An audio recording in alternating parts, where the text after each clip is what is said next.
بسم الله الرحمن الرحيم الحمد لله رب العالمين والصلاة والسلام على نبينا محمد وعلى آله وصحبه ومن تبعهم بإحسان إلى يوم الدين.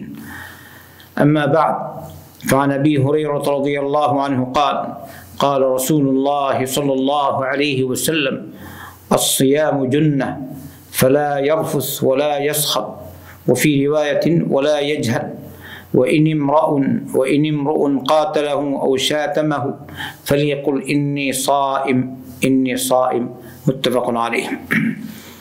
সহিহ বুখারী এবং মুসলিমের হাদিস আবু হুরায়রা রাদিয়াল্লাহু আনহু বর্ণনা করেন, আল্লাহ রাসূল সাল্লাল্লাহু আলাইহি ওয়াসাল্লাম বলেছেন, আস-সিয়ামু জুন্নাহ, সিয়াম হলো ঢাল। মানে ঢাল মানে কি? ঢাল মানে হলো নিজেকে রক্ষা করার জন্য একটা মাধ্যম। পূর্বের জমানায় মানুষ যখন, এখনো আমরা দেখতে পাই ঢাল, যে সামনে একটা ঢাল থাকে, কেউ যদি ইট পাটকেল নিক্ষেপ করে ওই ঢাল থেকে, ঢালের মাধ্যমে সে ওই সব পাথর বা ইটের আঘাত থেকে বাঁচার জন্য এটা ব্যবহার করা হয়। এটা হলো ঢাল। তো নবী করিম সাল্লাল্লাহু আলাইহি ওয়াসাল্লাম বলেছেন, আস-সিয়ামু জুন্নাহ, সিয়াম ঢাল স্বরূপ। তার মানে তুমি যখন সিয়াম রাখো তখন আল্লাহর নাফরমানি থেকে তুমি বাঁচো। সিয়াম হচ্ছে ঢাল। তাই পরে নবী করিম সাল্লাল্লাহু আলাইহি ওয়াসাল্লাম বলেন, ফালা ইয়ারফুস, সে অশ্লীল কাজকর্ম করবে না, অশ্লীল কথাবার্তা বলবে না। তো রফাজের অর্থ অশ্লীল কথা, অশ্লীল কাজকর্ম। এমনি রফাজের অর্থ হচ্ছে স্ত্রীর সাথে যৌন মিলনের আনুষঙ্গিক কাজকর্ম, ওগুলো করবে না। এমনি যৌন মিলনও করবে না। ফালা ইয়ারফুস, এইসব এর মধ্যে সামিল। ওয়ালা ইয়াসখাব, আর চিল্লিয়ে চিল্লিয়ে কথা বলবে না। আমাদের নবী মুহাম্মদ সাল্লাল্লাহু আলাইহি ওয়াসাল্লাম চিল্লিয়ে কথা বলতেন না। বাজারে গেলেও এরকম, লাম ইয়াকুন সাল্লাল্লাহু আলাইহি ওয়াসাল্লাম সাখাবান ফিল আসওয়াক। তো ওয়ালা ইয়াসখাব। ওফি রিওয়ায়াতিন, অন্য রিওয়ায়াতে এসেছে লা ইয়াজহাল, মূর্খতাচরণ করবেন না। এই হলো মূর্খতা, চিল্লিয়ে চিল্লিয়ে কথা বলা। যেখানে যেভাবে কথা বলা উচিত সেভাবে কথা বলবেন, মূর্খতাচরণ করবেন না। শালীনতা বজায় রেখে চলবেন যদি আপনি সিয়াম পালন করেন, বিশেষ করে। আচ্ছা, এইসব কাজ তো কখনো বৈধ না, যেমন অশ্লীল কথাবার্তা, অশ্লীল কাজকর্ম, এটা তো কখনো বৈধ না। কিন্তু যেটা বৈধ, ওইটা যেসব কাজ নিষেধ, হ্যাঁ, ওইটা তো স্পষ্ট, ওইটা তো স্পষ্ট। লাই আসখার, চিল্লিয়ে চিল্লিয়ে কথা বললাম, বাজারে গেলেন না, অথবা মানুষকে কষ্ট দিলেন, মূর্খের মতো আচরণ। এরপর বলছেন, ওয়া ইন ইমরাউন কাতালাহু আও শাতামাহু ফালইয়াকুল ইন্নী সাইম। অতএব যদি কেউ তোমার সাথে লড়াই করে, কিংবা তোমার সাথে গালিগালাজ করে বা তোমাকে গালি দেয়, তো এই অবস্থায় তুমি তার সাথে লড়াই করবে না, তুমি তাকে গালি দিবে না। অর্থাৎ এই অবস্থায় তুমি যে সিয়াম পালন করেছ, যেহেতু তুমি সিয়াম পালন করেছ, তাই তার সাথে লড়াই করবে না, লড়াই দিয়ে দিবে না। এমনিভাবে গালির বদলা গালি দিয়ে তুমি দিবে না, বরং ওই সময় তুমি চুপ থাকবে, বলবে ফালিয়াকুল ইন্নী সাইম, আমি সিয়াম পালন করেছি, আমি রোজা রেখেছি। দুইবার বলবে আমি রোজা রেখেছি।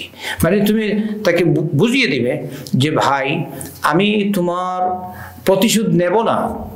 কেন নেব না? যেহেতু আমি সিয়াম পালন করেছি, আল্লাহর বিধান পালন করছি। এটা এমন একটি ইবাদত, এই ইবাদত পালন করলে, যেসব কাজ করলে এর সিয়ামের ত্রুটি হয়, আমার সিয়ামের ত্রুটি হয়, এইসব ত্রুটি যুক্ত কাজ থেকে আমি করতে পারি না। এগুলো থেকে আমাকে বিরত থাকতে হবে। তাই আমি তোমার সাথে এরকম খারাপ আচরণের বদলা খারাপ আচরণ দিয়ে দেব না। সুবহানাল্লাহ। তো আমরা যখন সিয়াম পালন করি, আমাদেরকে সেদিকে অবশ্যই লক্ষ্য রাখতে হবে। অন্যদিকে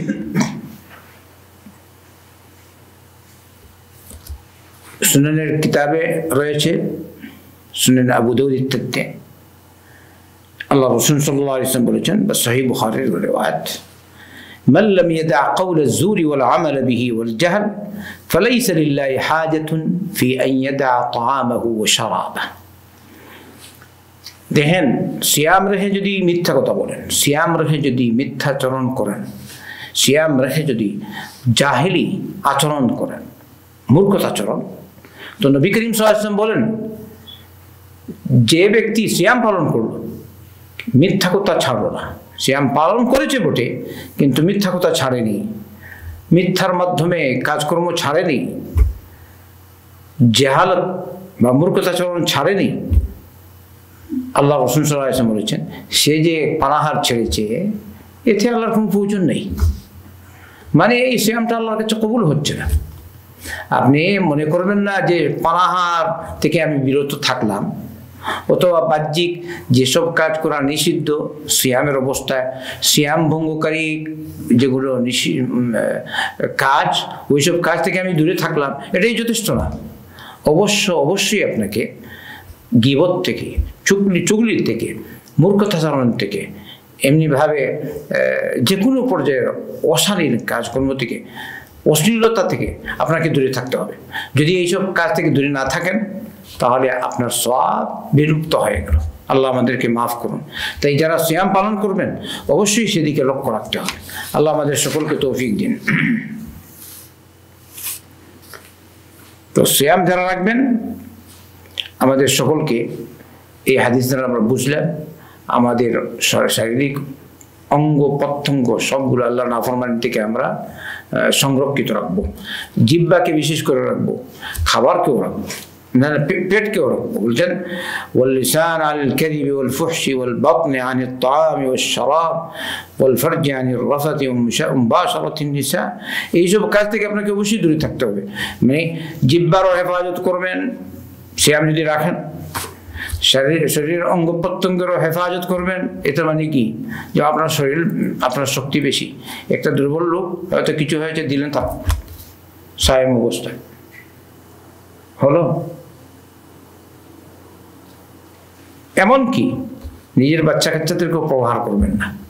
অনেকে আছে নিজের বাচ্চাদেরকে যখন রেগে যায় সায়েম অবস্থায় থাকে, নিজেকে সামলাতে পারে না, ঝগড়াতে সার, বাজারে গেলেও ঝগড়া, বাড়িতে থাকলেও ঝগড়া। এইসব থেকে অবশ্যই আপনাকে দূরে থাকতে হবে। যদি না থাকেন তাহলে কিন্তু সওয়াব যেটা পাওয়ার ছিল, সওয়াব, সেই সওয়াব থেকে আপনি বঞ্চিত থাকবেন। সিয়াম আল্লাহর কাছে মকবুল হবে না। আচ্ছা, এমনিভাবে আর বাকিগুলো তো আমরা বুঝি, যেমন খাবার, পানাহার ইত্যাদি, মানুষ সবাই যারাই সিয়াম পালন করে এইসব থেকে মানুষ দূরে থাকে, স্ত্রী সহবাস থেকে দূরে থাকে, এটা সবাই বুঝি, এটা জরুরি, যেগুলো ওগুলো তো করেই। কিন্তু কথা হচ্ছে ওই অনেকের আজ জিহ্বার হেফাজত হয় না, চোখের হেফাজত হয় না, কানের হেফাজত হয় না। এই সব কিছুর হেফাজত করলেই আপনি বুঝবেন আপনার সিয়ামটা আল্লাহর কাছে কবুল হয়েছে। আল্লাহর কাছে দোয়া করি আল্লাহ যেন আমাদেরকে যথার্থভাবে নিয়ম মোতাবেক নবী করিম সাল্লাল্লাহু আলাইহি ওয়াসাল্লামের তরিকায় সিয়াম পালন করার তৌফিক দান করেন। বিশেষ করে রমজান মাসের ফরজ সিয়ামগুলি আল্লাহ পাক যেন আমাদের সকলকে নিয়মতান্ত্রিক এবং সুস্থভাবে, সুস্থ শরীরে, নিয়ম মতো মুহাম্মদ সাল্লাল্লাহু আলাইহি ওয়াসাল্লামের তরিকায় রমজান মাসের সিয়াম পালন করার তৌফিক দান করেন। ওয়া সাল্লাল্লাহু ওয়া সাল্লাম আলা নবিয়িনা মুহাম্মাদিন ওয়া আলা আলিহি ওয়া সাহবিহি আজমাইন।